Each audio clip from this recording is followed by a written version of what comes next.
Hey y'all, welcome back to this week's episode of AMA Friday with Amy Miller, recruiting in yoga pants. So this week I'm going to dig into contracting. I've definitely talked about this before. I'm sure there's some other videos about contract roles and how I feel about contracting.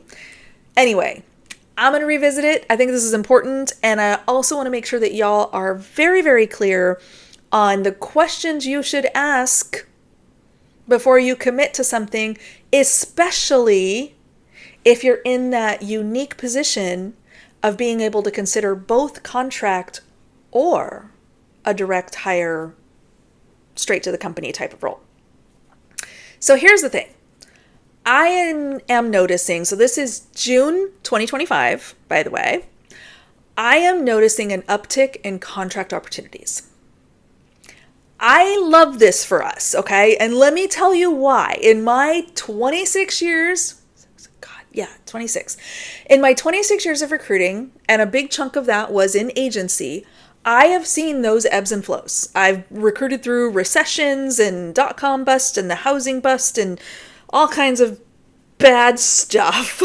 It's been a little rough over the years, okay? But what I have noticed time and time again, contracting comes back first.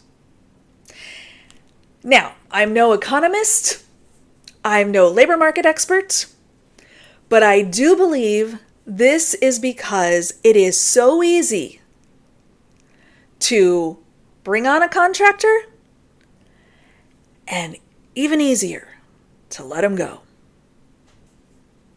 Sad but true, y'all. When you are a contractor, there's a couple of different ways that can happen. So one is what we would call a 1099. This is where you probably have like an LLC.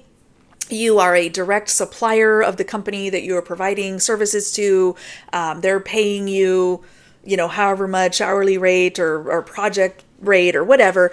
You're responsible for your own taxes. You're responsible for your own employment stuff, right? That's a different kind of contracting. I'm not talking about that. I'm talking about the W-2 contractors where you are an employee of the agency. Okay? This is how I got my start in big tech, okay? I had worked agency for a long time. I did a stint in the government. I got a corporate recruiting gig at a very small company.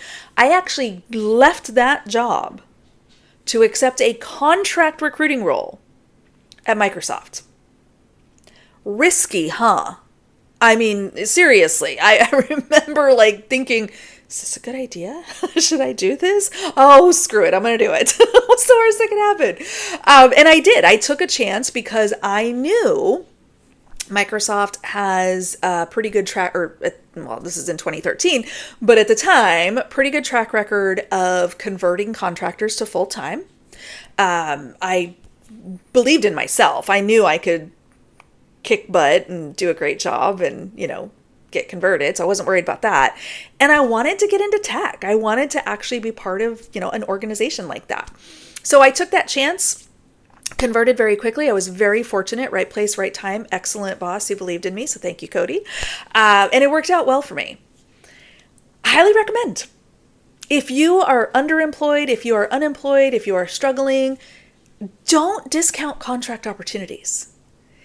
Even if it's a finite period of time, even if it's maybe we can convert in the future, I would still give it a try if I didn't have better options. Seriously, if I get laid off tomorrow, I'm immediately going out and seeing, I'm signing up with temp agencies. I'm doing all the things. Put me to work. I'll go answer phones for a week. I don't care. Just give me some money.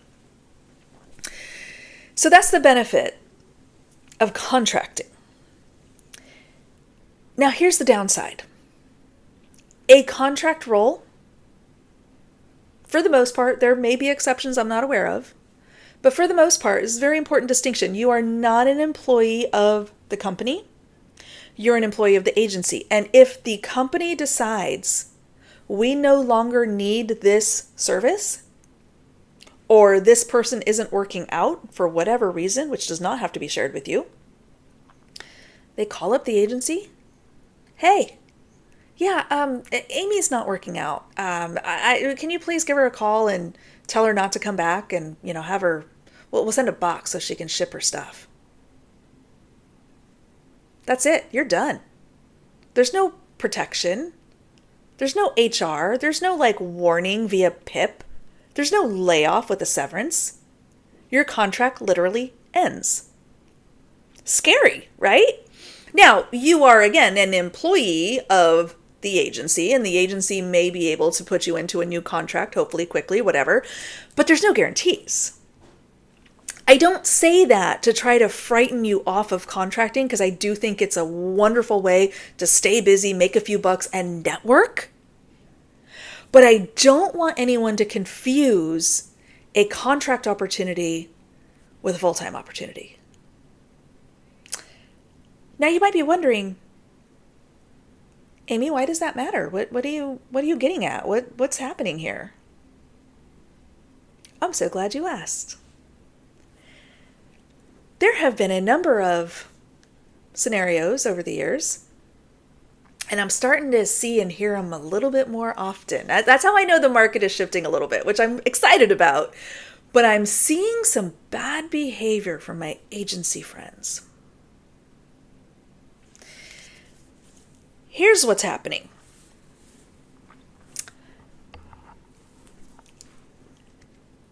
Candidate is talking to an agency, maybe interviewing or being courted for a contract role, and at the same time, perhaps has applied or been contacted by internal recruiting at the agency's client. These are two distinct opportunities. I want to be really clear on that. Y'all are not competing, okay? You might be competing for the same kind of talent, but you are not filling the same roles. This is very important. I need y'all to understand this. An agency, if they're filling contract positions, are filling a finite, specific business need. Internal recruiters, for the most part, now again, your personal knowledge may vary greatly, different organizations may look at this differently, but for the most part, and certainly 100% of my experience, a contract role is not a full-time direct hire role. They are not the same. Might be the same skill set, same candidate might be qualified for both. They are two different kinds of hiring. They are two separate and distinct bits of headcount, and one is not like the other. So if you are a job seeker, and that's what prompted this, I've gotten several, I get a lot of calls and emails and like messages on LinkedIn from people who are like, Amy, you don't know me, but I'm struggling with this. Do you have any advice? And I'm like, I'm going to make a video on that. I never name names, but many of you watching probably have seen your ideas come to life in a video. And I appreciate it. I appreciate y'all telling me what's going on out there. I appreciate the opportunity to talk about this because I'm really tired of job seekers being manipulated. Point blank, period. Let's cut the shit. Okay? I don't like you. I see how you're treating people. Not a fan. Don't approve. Okay? So here's what's happening. If you're a job seeker and you're talking to an agency and it is a contract role. Now, if they're both looking for the same direct hire position, that's a whole other thing. And the company's not, another time. That's dumb. Don't do that. Don't have your recruiters competing with each other. How stupid is that? Anyway, we're talking about contract versus full-time. If you're a contract recruiter and you're or a recruiter trying to fill contract roles and your candidate, which by the way, you don't own, we outlawed that, is also under consideration for a full-time role, understand those are two different processes. They may not get the full-time role and still pass your interview and still be able to come on as a contractor. They may get offers from both and need to make a decision. They may get passed over for yours and hired for the internals. Who knows? There's no wrong answer here as long as everyone is communicating and being clear. Okay, so here's where it rubs me the wrong way, and here, job seekers, is where I'm going to give you some guidance to protect yourself. No agency recruiter has the right to try to manipulate you or lie to you about how these things work. So, and here's some of the things I've heard over the years, okay? I'm not making any of this up. These are actual conversations that people have shared with me. Well, the agency recruiter said that the contract role is a higher level. What does that even mean? Like, usually contractors don't even have levels. They come in to do a scope of work, but it's like usually a smaller slice of what a full-time employee would do. So level, what? What does that even mean? That doesn't make sense. As a contractor, you are never, in any capacity that I've ever witnessed, I hate always and never. So, I mean, they're, again, maybe outliers. I feel fairly confident in saying that a contractor is never going to have the scope of work that a full-time employee could have. So, no, your whole, like, this job is bigger and better because you're full of it. Okay? So let's not spread that rumor anymore. Second, well, this contract role is actually more secure. That company has done some layoffs in the past, and this is a contract role, but it's very secure. Like, this job's not going anywhere.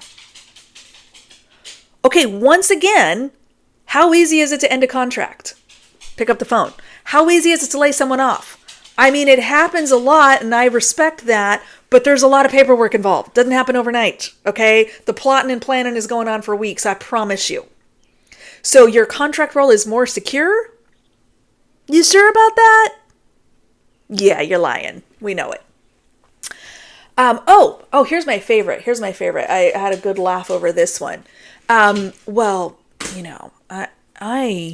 have a better relationship with the hiring manager. What, like you're dating? What does that mean? You have a better relationship with the hiring manager? What does that have to do with getting someone placed in a job?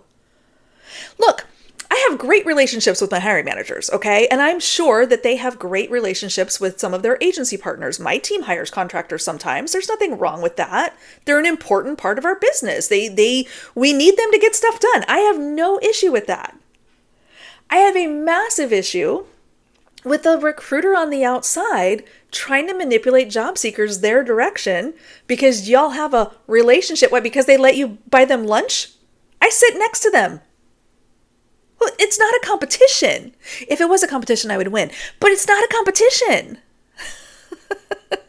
Look, I've had managers in the past who probably hate me, who probably are like, I hate working with her. I don't know why she's my recruiter, but I'm stuck with her. I love my agency recruiter. Okay. Once again, this has absolutely nothing to do with our remit. If you're an agency recruiter, you're going to have specific roles to work on and specific scope of work. Even if they hate me, I'm still their internal recruiter. I'm going to have certain scope of work and roles to work on. It's not that serious, okay? We're not vying for their attention here. But these are the kinds of comments that are made in an effort to manipulate a job seeker into making a decision that may not be in their best interest. So job seekers, what do you do with this? I want you to get real clear on what's important to you. You might make more money as a contractor. You might have a higher hourly rate. If that's the most important thing to you, and you like that contract life and you're comfortable with a little bit of risk of a contract possibly ending, that's probably the better way to do it. Maybe you're not sold on the company. Maybe you want a little try before you buy. Take the contract. It might turn into full-time down the road if you decide, yeah, I actually like working here. I'd like to make this a permanent thing. That's fine. Maybe the contract opportunity is with a team that you prefer. And, the full-time role is a team you're not as excited about. Take the contract role. I'm not going to tell you one is better than the other because I don't know your parameters. And guess what? If the agency recruiter hasn't sat down and talked to you about it, they don't know either. So job seekers, I hate to be the one to tell you, not that you needed me to, because everybody knows this, there's some bad actors out there. There are some people who will manipulate you, lie to you, straight to your face, tell you things that are not true in an effort to get you to make a decision that serves them. I want you to feel empowered to take a beat, step back, ask questions, and make the decision that serves you. Because I'm going to get paid no matter what. They're the ones worried about their commission. Just saying. All right, y'all. I genuinely hope this helped cleared up any confusion. I highly encourage you to pursue contracting if that's something that you're open to, especially if you're feeling underemployed or just looking for opportunity. So many great options and ability to network with different companies if you go in for short-term gigs. And yes, they can often lead to something full-time. I love that for you. I love that for me. I did it. So I hope that you get a chance to do it too. As always, drop a comment down below. Let me know if you have more questions on this topic. And, I hope it was helpful. As always, see you next week.